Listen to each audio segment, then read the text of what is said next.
Dr. Quintara had not slept in 30 hours. Her eyes hurt from staring at medical displays.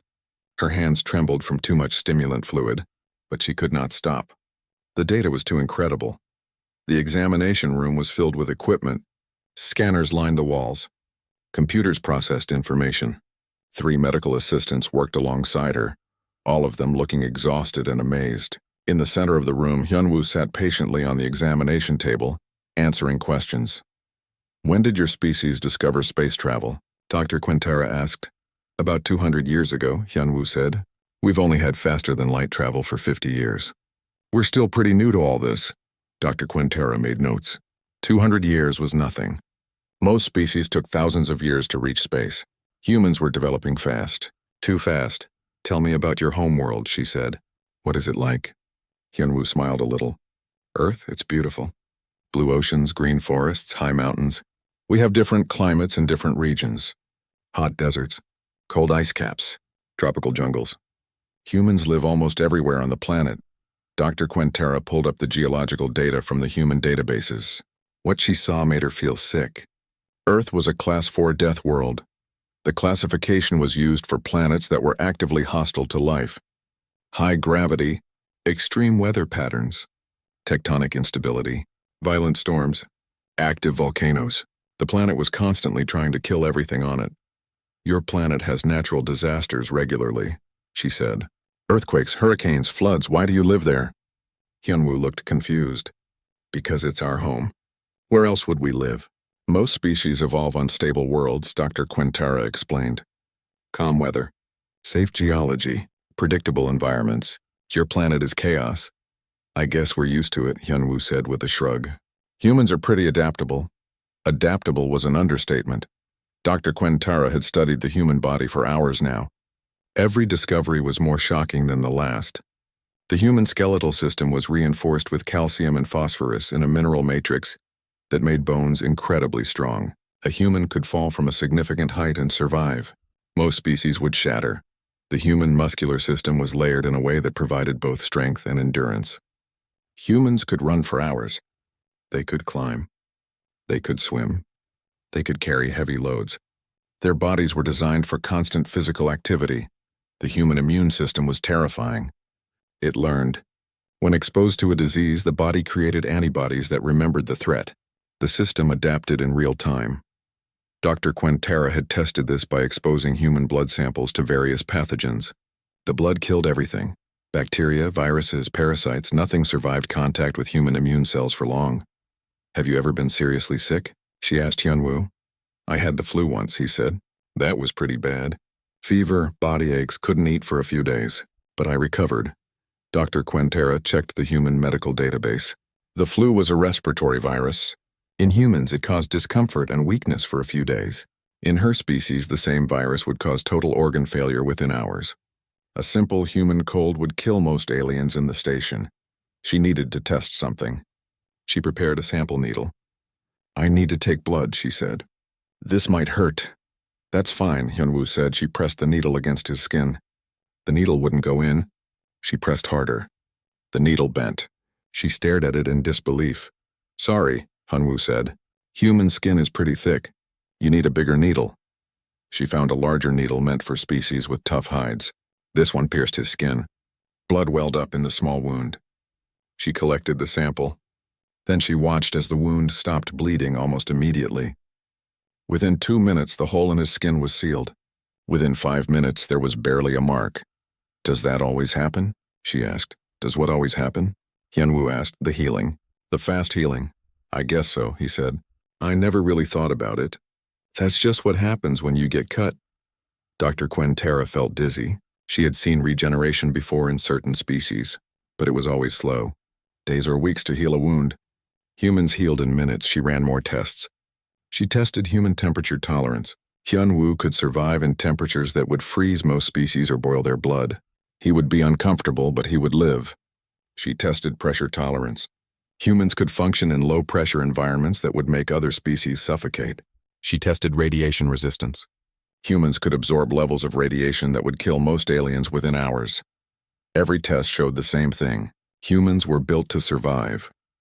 In the other examination rooms, the other scientists were testing Minji, Dohyun, and Seojin. The results were identical. All humans shared the same impossible biology. This wasn't genetic modification. This wasn't artificial enhancement. This was natural evolution. Commander Nalketh called an emergency meeting. The station's senior staff gathered in the conference room. Scientists, security officers, medical personnel. Everyone looked worried. "Give me the summary," Nalketh said. "Can these creatures be killed?" Dr. Quintera stood up. "Yes, but it's very difficult. They can die from massive trauma, destruction of the brain or heart, extreme blood loss, suffocation, starvation. But what would kill us quickly takes much longer to kill them. They have backup systems for almost everything.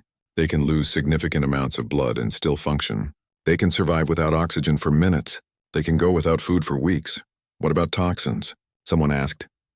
"We tested dozens of toxins," Dr. Quintera said. "Their liver filters most poisons efficiently. Their immune system neutralizes biological weapons. We found only 3 compounds that would kill a human quickly, and all 3 are rare and expensive." "What about their weaknesses?" Nalketh asked. "They have some," Dr. Quintera admitted. "They need water regularly. They need food. They need sleep. They're not actually immortal, but compared to every other species we know, they might as well be. A human could survive in vacuum for almost 3 minutes before dying. Most of us would die in seconds. A human could survive radiation exposure that would kill us instantly. They would get sick, but they would live long enough to receive treatment." The room was silent. Everyone was thinking the same thing. These creatures were dangerous, not because they were violent, but because they couldn't be stopped easily. "We need to know their intentions," Nalketh said. "Are they peaceful? Aggressive? What do they want?" Dr. Quintera called Minji into the conference room. The human woman looked nervous but walked in calmly. She sat down and looked around at all the alien faces staring at her. "We're not here to cause trouble," Minji said. "We just want to find a safe place to live. Our colony was destroyed. We're refugees." "Tell us about human conflict," Nalketh said. "Do your people fight wars?" Minji hesitated. "Yes, we've had wars, many wars. But we're trying to be better. We've learned from our mistakes." "What kind of weapons do you use?" "Conventional weapons," Minji said. "Projectiles, explosives, energy weapons. We developed nuclear weapons a long time ago, but we've mostly stopped using them. They're too destructive, nuclear weapons." The aliens in the room exchanged glances. Nuclear technology was banned in most civilized space. It was too dangerous, too unpredictable. The fact that humans had created such weapons and used them on themselves was terrifying. "Have humans ever fought each other?" Nalketh asked. "Yes," Minji said quietly. "We fought many wars against each other. Different nations, different beliefs, different resources. But we've also learned to cooperate. We formed a unified government. We stopped most of the major conflicts. We're not perfect, but we're trying." Dr. Quintera pulled up the human historical database. She had read through parts of it already. Human history was violent. Wars that lasted years, conflicts that killed millions, weapons designed to cause maximum suffering. But there was also something else in the records. Humans helping each other, humans saving each other, humans sacrificing themselves for others. "Why do you help each other?" Dr. Quintera asked. "If your species is so resilient, why not just let the weak die?" Minji looked shocked. "Because we're not monsters. We take care of each other. That's what makes us human." After Minji left, the conference room erupted in debate. Some officers wanted to keep the humans locked up permanently. Others wanted to send them away. A few suggested they should be destroyed before they became a threat. Commander Nalketh raised her hand for silence. "We need guidance from the Council. This is beyond our authority. These creatures are unlike anything we've encountered. We need to decide what to do with them." She sent a detailed report to the Galactic Council. Every piece of data, every test result, every conversation. The message was marked with the highest priority code. In their cells, the 4 humans waited. They didn't understand why they were being treated like criminals. They didn't understand why everyone seemed afraid of them. They were just people trying to survive. But the galaxy was learning something terrifying. Humans didn't just survive. They thrived in conditions that would destroy other species. And if humans could survive anything, what would happen if they decided to spread across the stars?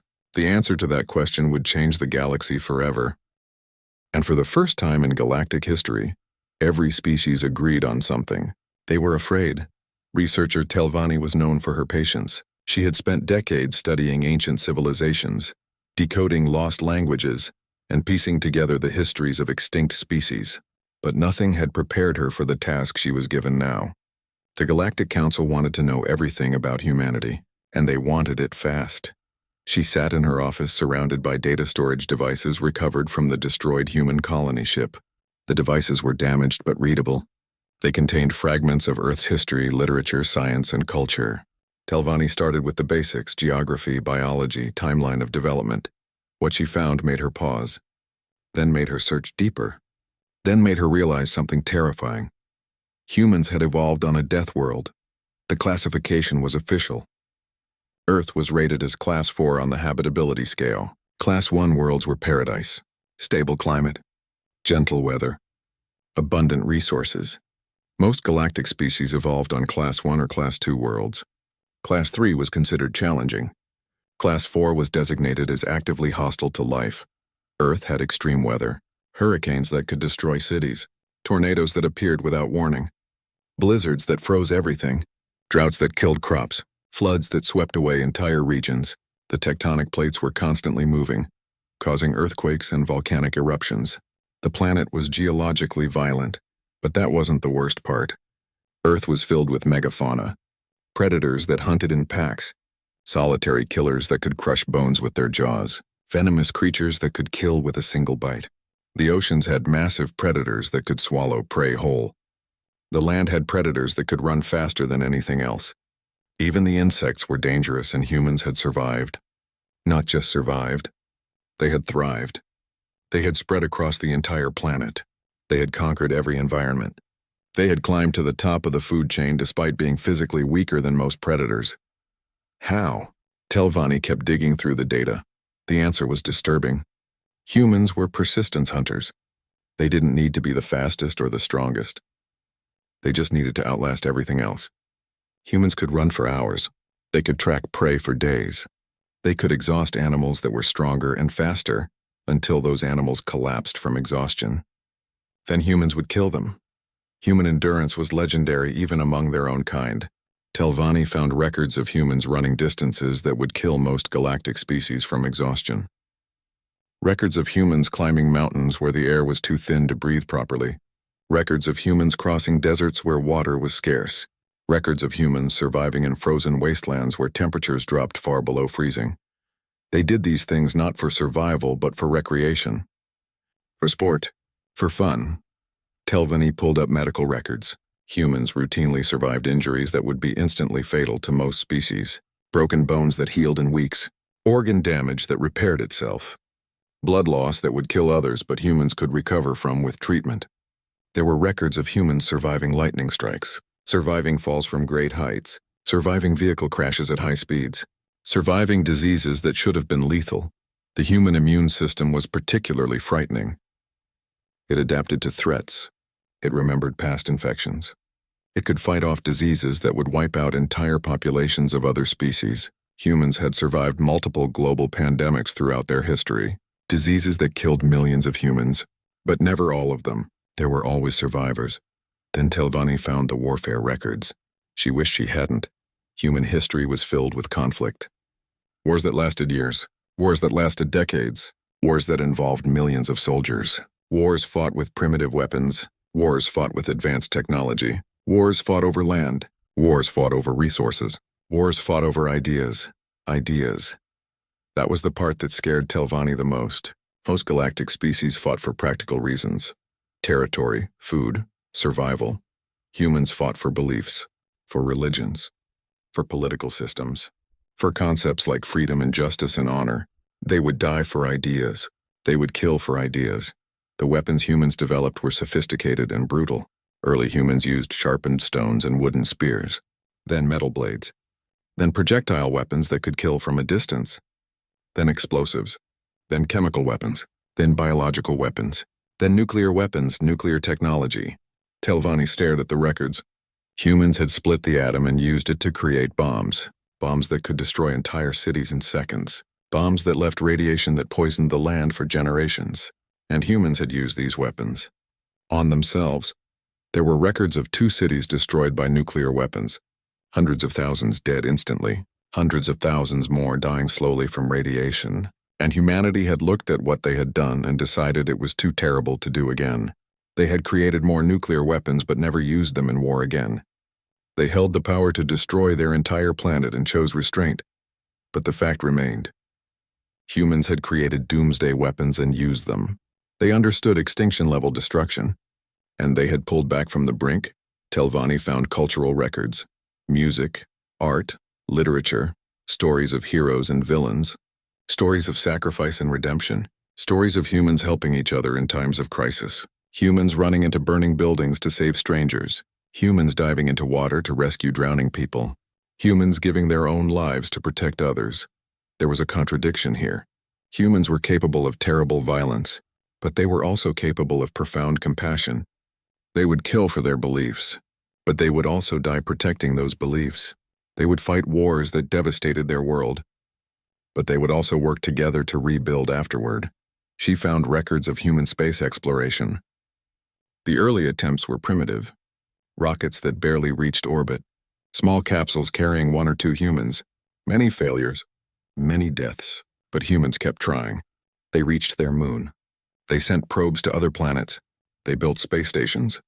They developed faster-than-light travel, 200 years from first spaceflight to colonizing other worlds. Most species took thousands of years. Humans did it in a fraction of the time. They were driven by curiosity and ambition and something else, something that Telvanni couldn't quite understand. Humans seemed to need challenge. They seemed to need struggle. When life was too easy, they created artificial challenges. They climbed mountains that didn't need to be climbed. They explored caves that didn't need to be explored. They pushed themselves to extremes just to see if they could survive. It was as if humans were most alive when they were fighting against something. Against nature, against each other, against their own limitations. Telvanni compiled her research into a comprehensive report. She included everything: the evolutionary history, the medical data, the warfare records, the cultural information. When she finished, the document was over 300 pages long. She sent it to the Galactic Council with a personal note. We are facing a species that evolved to survive anything. They are not just physically resilient. They are psychologically driven to overcome challenges. They do not accept limitations. They do not accept defeat. They will keep trying until they succeed or die, and they are very hard to kill. The council reviewed the report in emergency session. The chamber was silent as representatives read through the data. Some looked disturbed. Some looked fascinated. All looked worried. Councillor Brendal spoke first. This species is dangerous, not because they are evil, but because they are relentless. If they decide to expand into galactic space, we cannot stop them. They will outlast us. They will outfight us. They will adapt to anything we throw at them. Perhaps we should contain them, suggested another councillor. Quarantine their homeworld. Prevent them from spreading. With what? Asked Councillor Thexera. They already have colonies on multiple worlds. They already have faster-than-light travel. The 4 humans on Station Theta-7 are proof that they are already in our space. We cannot contain them. The question is, what do we do now that they are here? We make peace, one said, an elderly councillor from the back. We make allies. Because if we make them enemies, we will lose. Eventually, they will never stop. They will never give up. And we cannot kill what refuses to die. The debate continued for hours. Some wanted military action. Some wanted diplomatic solutions. Some wanted isolation. But everyone agreed on one thing. Humanity was now the single most dangerous species in known space. Not because of their weapons. Not because of their ships. But because of their nature, they were survivors. And survivors never quit. Back on Station Theta-7, Hyunwoo was recovering in the medical bay. His burns were healing faster than Dr. Quintara expected. In a few days, he would be fully healed. In a week, there would be barely a scar. Minji sat beside him. What did they do to you? They tested me, Hyunwoo said quietly. They wanted to know if we could be killed. I proved we could. But I also proved we don't die easily. Was it worth it? Do-hyun asked. Hyunwoo thought about it. Yes, because now they know. We're not invincible, but we're not helpless either. Maybe now they'll see us as equals instead of threats. Seojin looked out the window at the stars. Do you think they'll let us go? I don't know. Station Theta 7 had returned to normal operations. The 4 humans were no longer locked in cells. They had been given temporary quarters while the council processed their asylum requests. Hyunwoo's injuries had healed remarkably fast. Within a week, only faint scars remained on his chest where the energy weapon had struck him. The station's inhabitants were slowly getting used to the humans. At first, people avoided them in the corridors. Some species actually ran away when they saw humans approaching, but gradually curiosity replaced fear. Aliens would stare. Some would ask questions. A few brave individuals even tried to make friends. Minji had started helping in the medical bay. Dr. Quintara was fascinated by human medical knowledge, and the two had formed an unlikely friendship. Do-hyun spent his time in the engineering sections, studying alien technology. Seojin explored the station's public areas, trying to learn about different species and cultures. Hyunwoo mostly stayed in their quarters, reading and resting. Everything seemed peaceful. But peace never lasted long. The attack came without warning. Alarms blared throughout the station. Emergency lights flashed red. Commander Nalketh's voice echoed through every speaker. All personnel to emergency stations. We are under attack. This is not a drill. Repeat, this is not a drill. In the security center, Vextar stared at his displays in shock. 5 ships had dropped out of faster-than-light travel right at the station's doorstep. They were Velkrathi pirate vessels, sleek dark ships covered in weapons, the same ships that had destroyed the human colony vessel. How did they get past the defense perimeter? Nalketh demanded. They didn't, Vextar said. They jumped directly to our location. They knew exactly where we were. The lead pirate ship opened communications. A face appeared on the screen.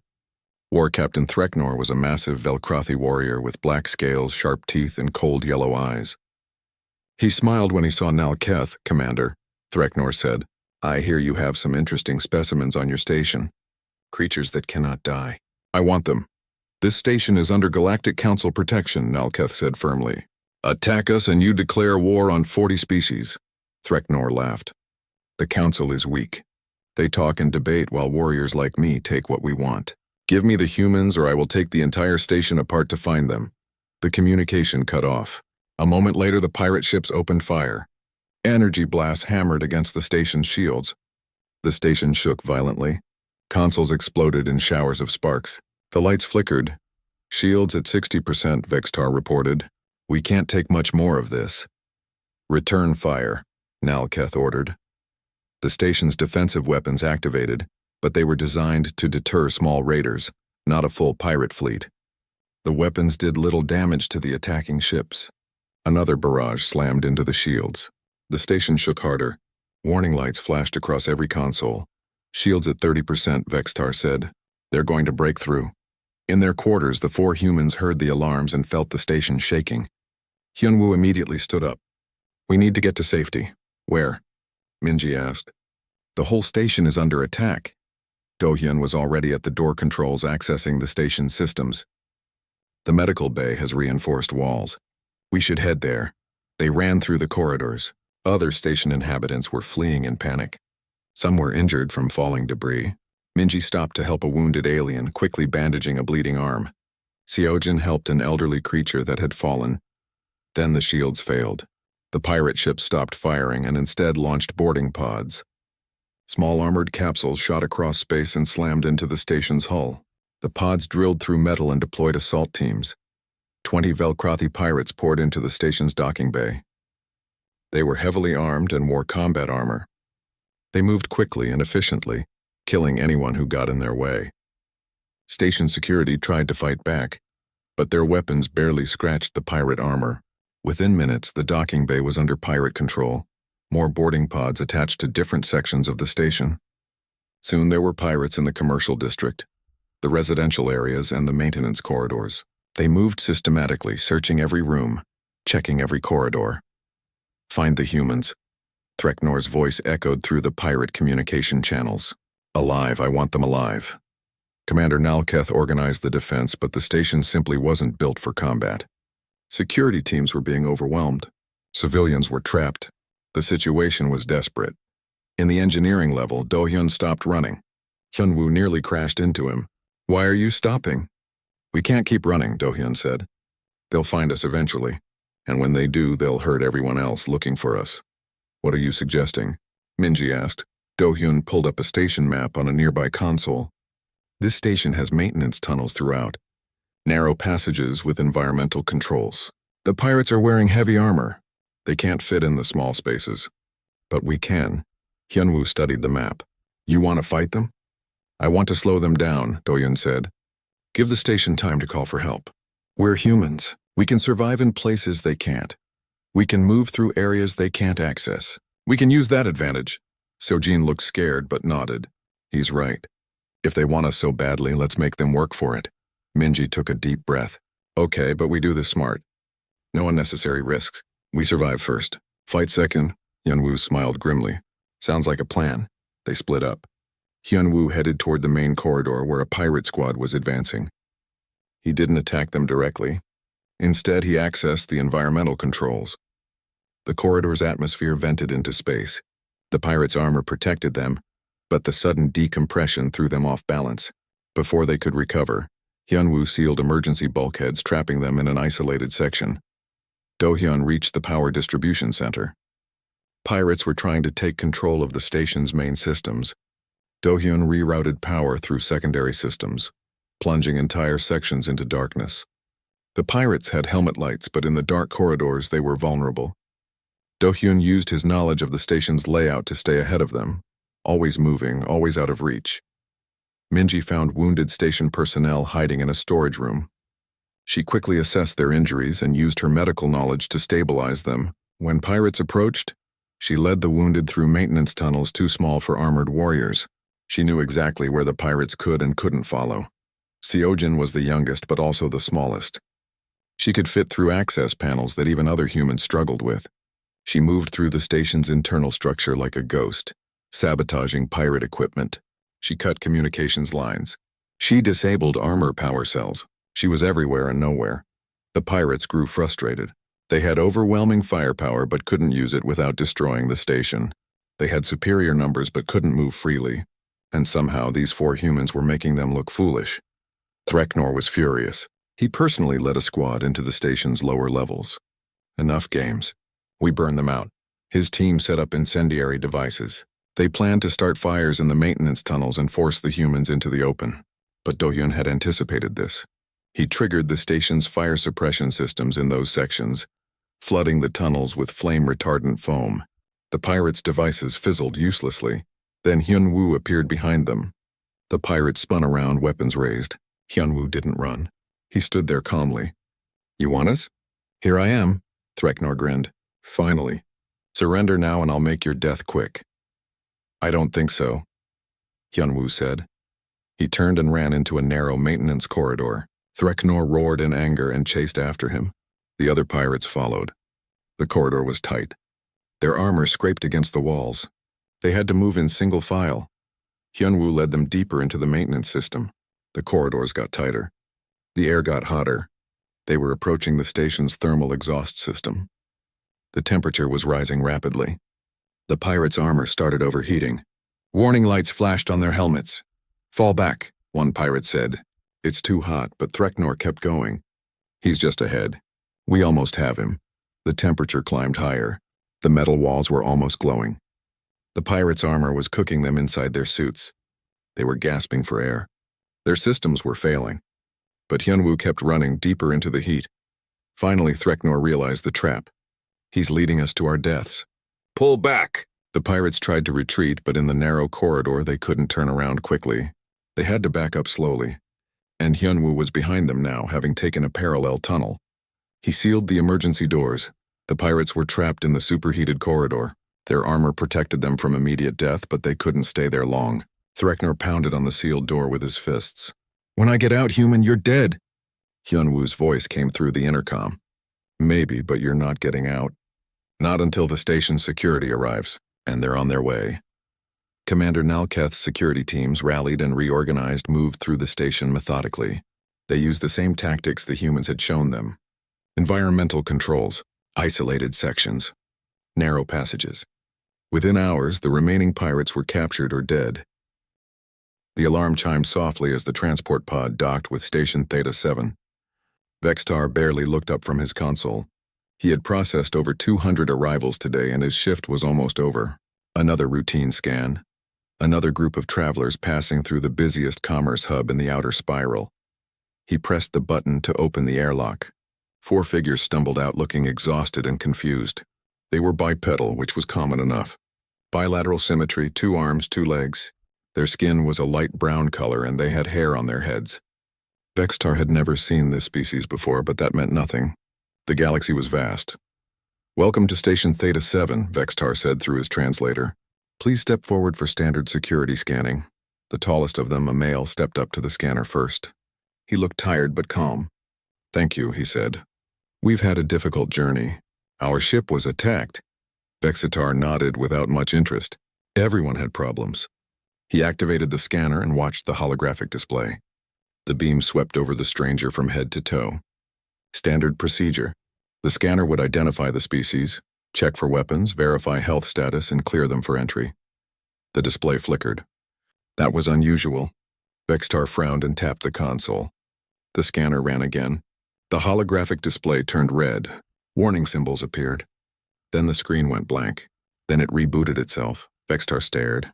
In 15 years of security work, he had never seen a scanner reboot on its own. The display came back online. Text scrolled across the screen. Vextar read it once, then read it again, then felt his 3 hearts skip a beat. Species, human origin, unknown threat level, catastrophic status, unkillable. "What is your name?" Vextar asked slowly. "Hyunwoo," the stranger replied. "Is something wrong?" Everything was wrong. Vextar had processed thousands of species. He knew the threat levels. Level 1 was harmless. Level 5 was dangerous. Level 10 was extinction event dangerous. The scanner had never displayed catastrophic before, and unkillable was not even a classification that existed in the database. "Please wait here," Vextar said. He pressed the emergency button under his console. "Do not move."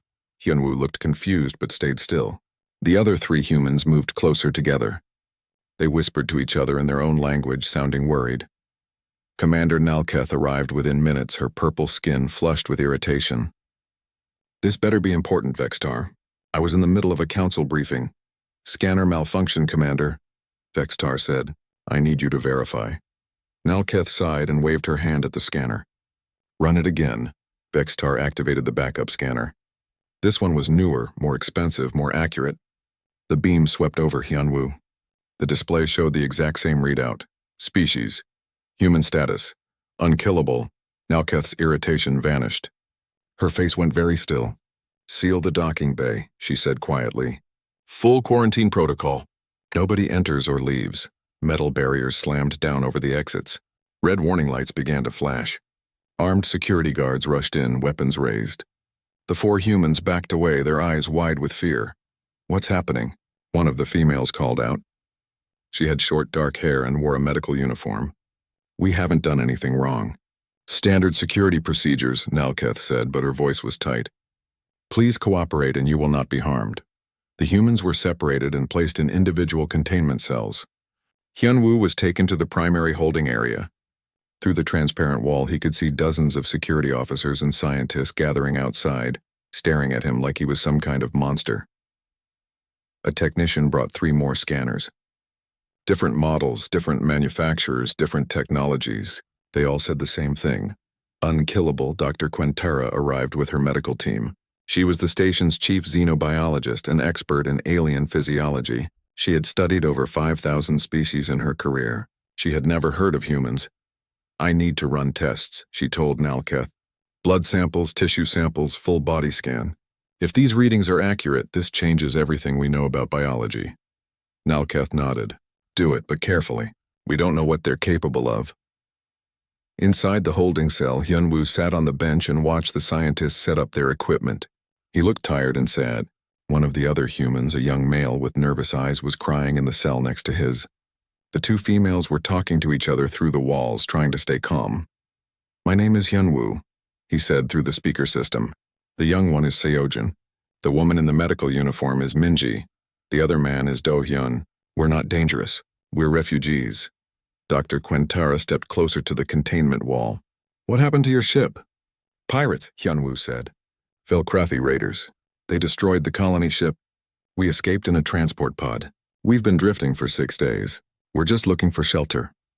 The scientists exchanged glances. The Velkrathi were notorious for their brutality.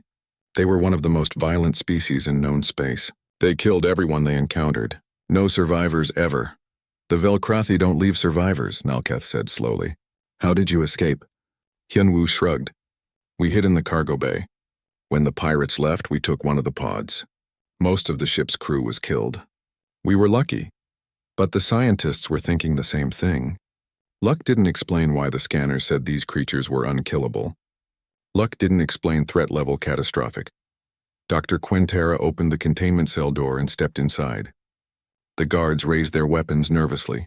She approached Hyunwoo with a small medical scanner in her hand. I need to examine you, she said. May I? Hyunwoo nodded.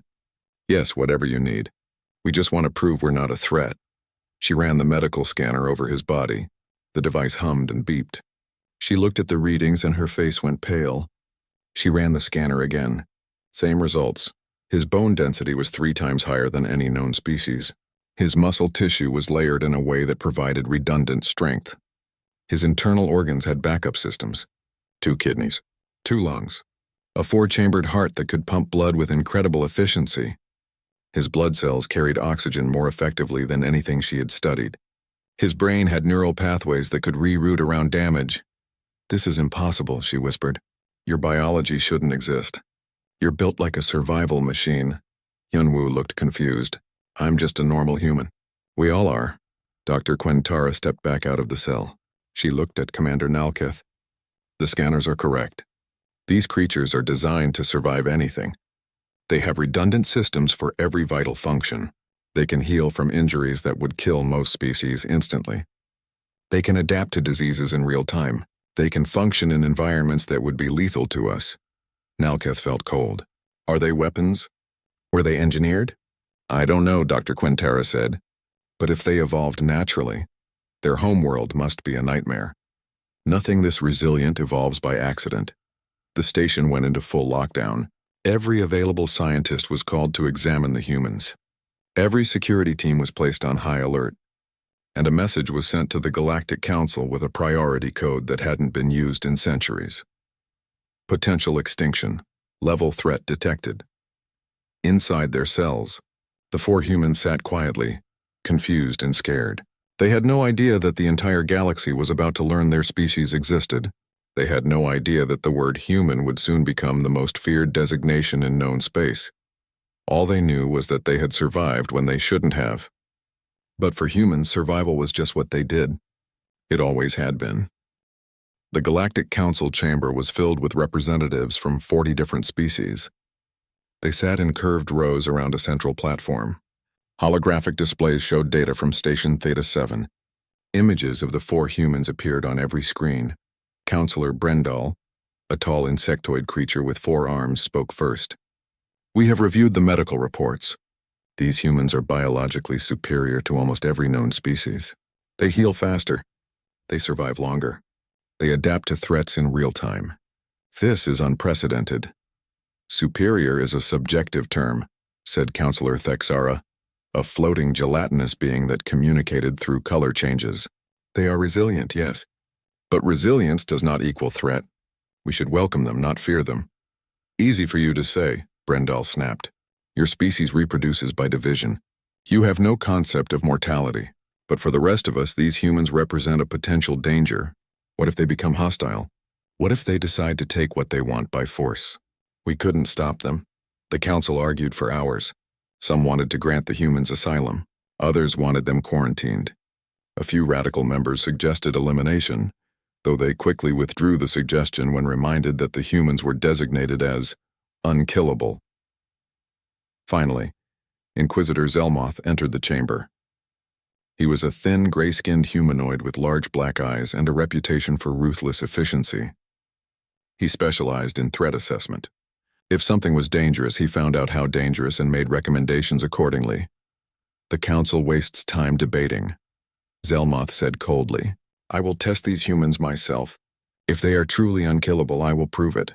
If the scanners are wrong, we will know. Give me 3 days, the council voted. Zelmoth was granted authority to conduct empirical testing on the humans. Commander Nalketh received the order with obvious discomfort, but she had no choice. Council orders were absolute. Hyunwoo was brought to a specialized testing facility in the station's lower levels. The room was large and sterile, with white walls and observation windows. Scientists and security officers watched from behind reinforced glass. Zelmoth stood in the center of the room, his thin frame casting a long shadow. I am told you are unkillable, Zelmoth said. I do not believe in absolutes. Everything dies eventually. I intend to find your limits. Hyunwoo stood calmly. I don't want to fight. I just want to prove we're not dangerous. Then prove it by surviving, Zelmoth said. The tests will begin with simple parameters. They will escalate as needed.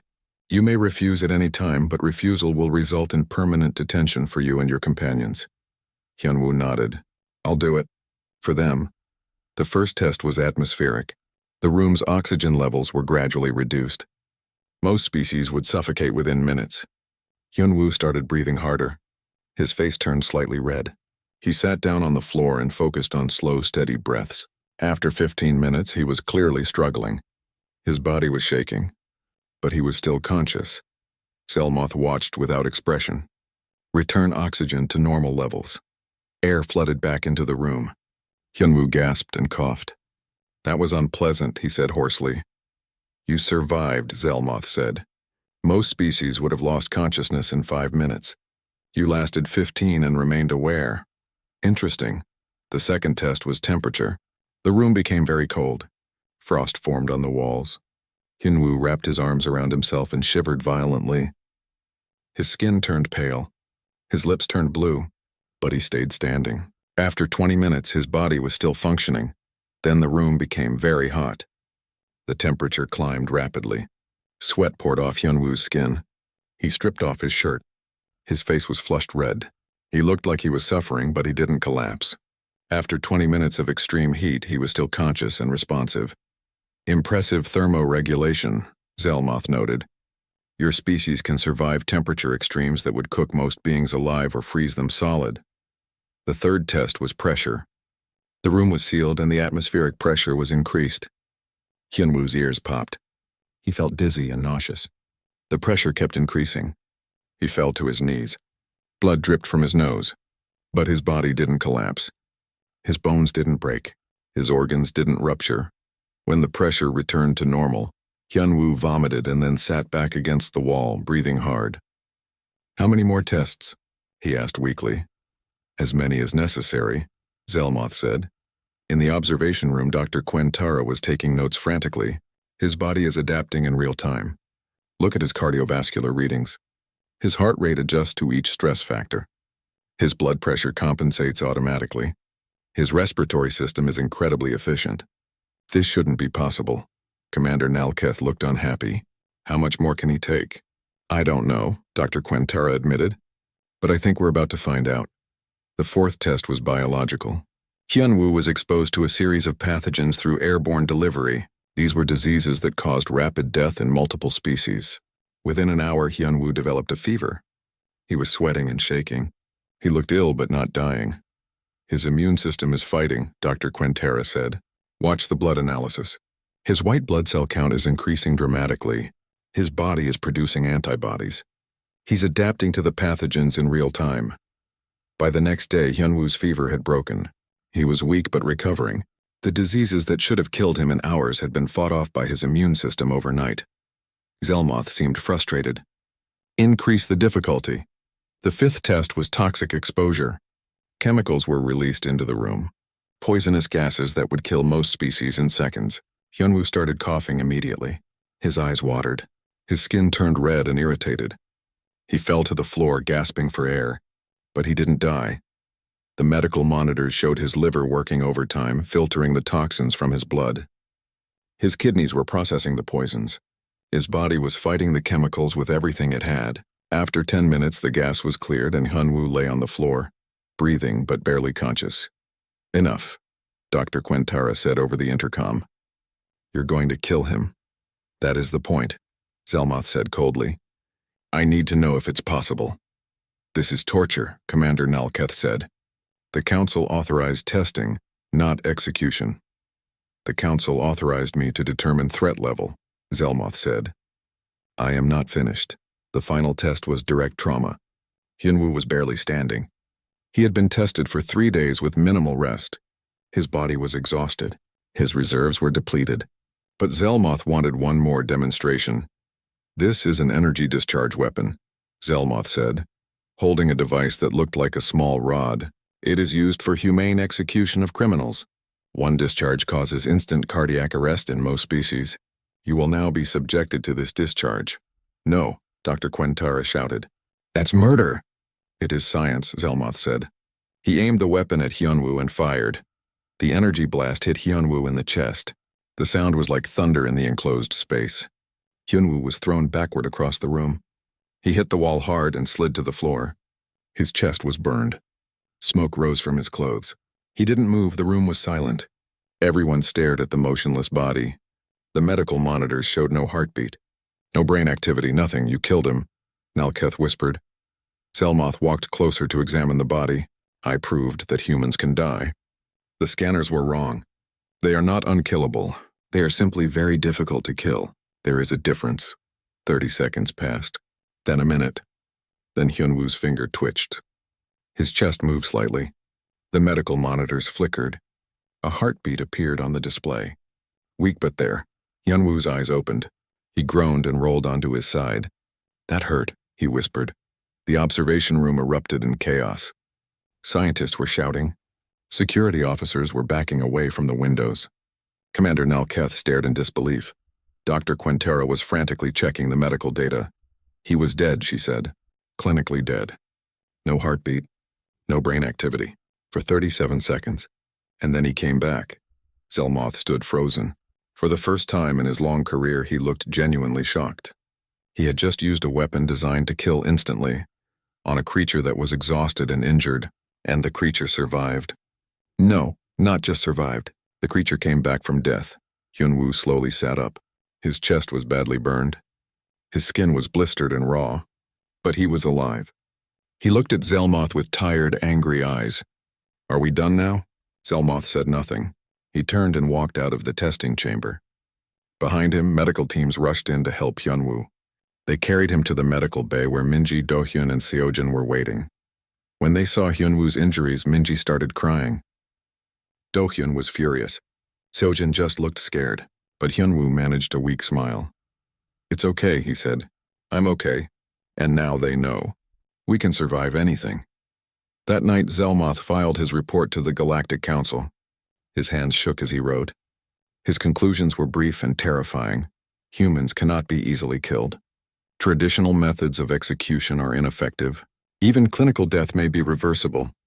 They should be considered effectively immortal by normal standards. Recommend extreme caution in all interactions. Do not engage in hostilities under any circumstances. Humanity must never become an enemy of the galactic community. The report spread through the council chambers like wildfire.